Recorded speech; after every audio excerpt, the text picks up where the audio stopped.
The goal with this activity is to really work on your upper body strength, range of motion. You loosen up the hips as well.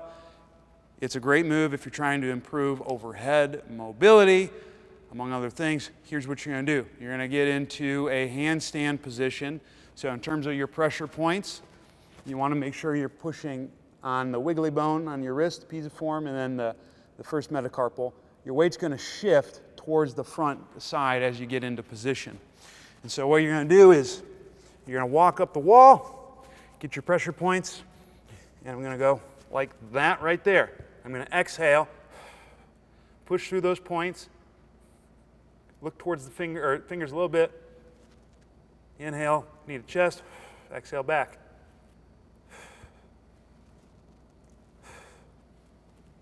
And that's how it's done. Give it a shot.